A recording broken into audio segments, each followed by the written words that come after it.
Okay, good evening. Let's try that again. Good evening. Okay, it sounds like you believe it that time.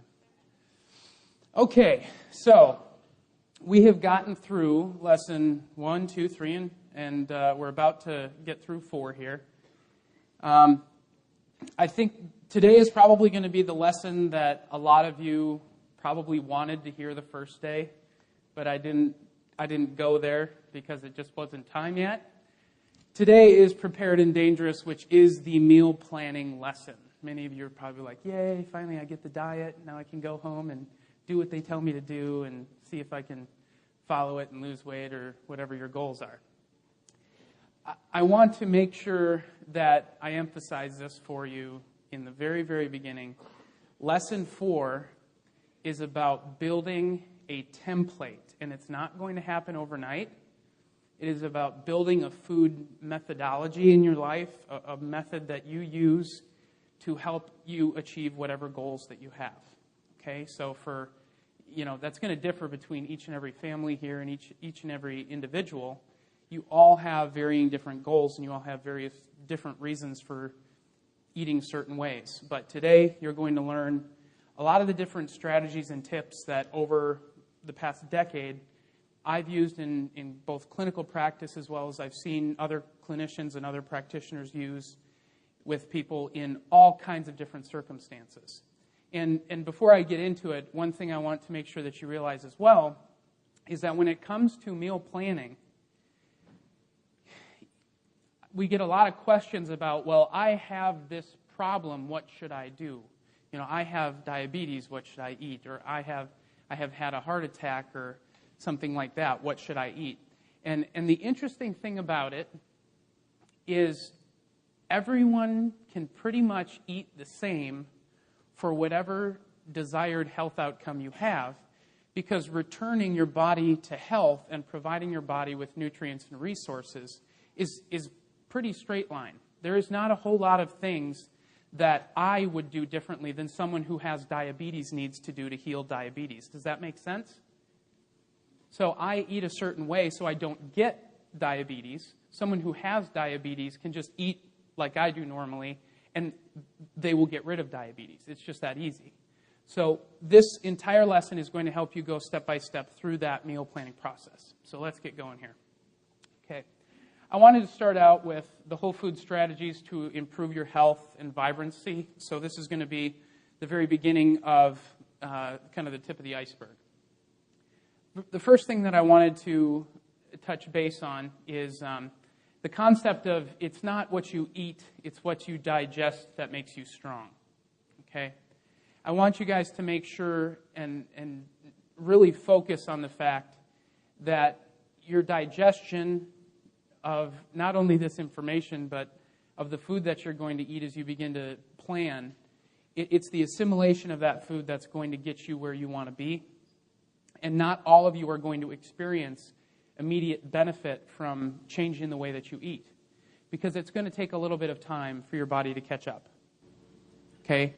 Not all of you have the proper bacterial flora environment in your intestines to break down and assimilate food appropriately.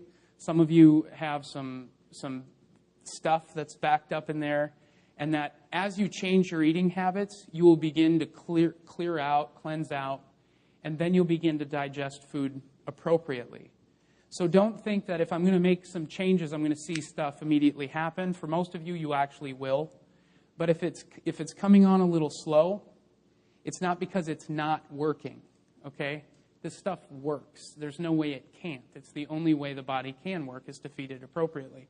So give yourself a little bit of time. It's what you digest that matters, okay? So meal planning is our way of saying your daily diet or nutrient intake strategy, if you want to get really technical, okay? Meal planning is our way of focusing on our day-to-day habits.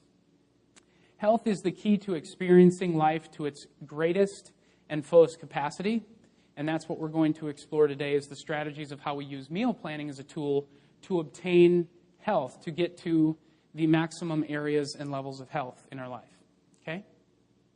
So what we've learned up to this point, The vast majority of disease is preventable and or reversible. If you haven't learned that yet, I'll still say it a lot from this point forward as well. The only reason you would want to do any type of meal planning strategy in your life is because this fact is true. Right? Otherwise, why even bother with it? If you can't prevent disease from happening, if your genes are just going to write your future for you anyways, there's no point in even trying or putting any effort into it. Might as well just limp along in life until the last day or the last minute. So the vast majority of disease is preventable and reversible. That's why we're here. Your body is amazingly designed to experience health as a default. So we're living in one of the only times in human history where we haven't really experienced health as a default. More people are on meds and are trying to control or manage disease right now in the U.S. than aren't. It's kind of crazy. So what we're doing here is we're getting back to that amazing design of the human body, and we're going to trust that innate intelligence. We're going to feed it what it needs, and it's going to go ahead and take care of the rest. The complex part, actually. Nutrients work directly with the body to accomplish normal function. You learned that in Lesson 2, what all the proteins, carbs, and fats do and how they interact with your body. You learned why fat wasn't a bad word and why protein, why all those meal plans out there tell you that protein is important. Now you actually know. You also learned that carbohydrate is not essential when it comes to science, and that's an important thing to know because it's nice to know that your body can create the sugar that it needs.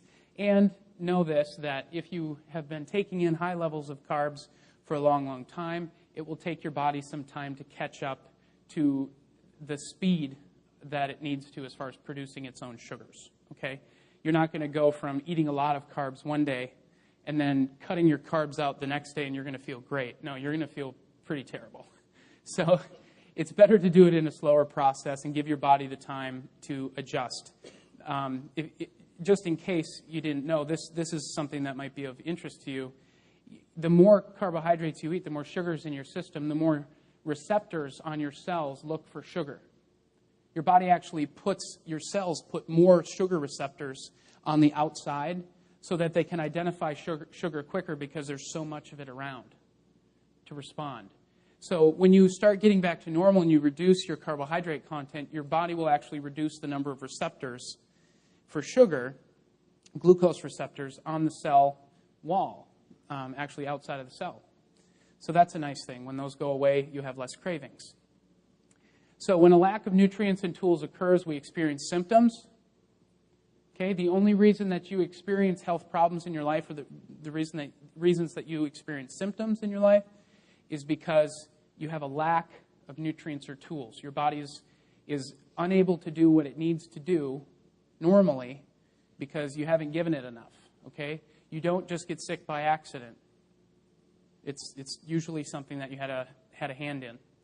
And then the origin of food we eat is more important than the specific diet we choose. I would tell you this all day long, ladies and gentlemen. If I had to take one of the lessons out of this entire course, either this one or last week, what do you think? Which one do you think I'd take out? This week. Go back and read through and watch the video for last week. Lesson 3 is the fundamental foundation for how to change your nutrition. Okay? This is bonus.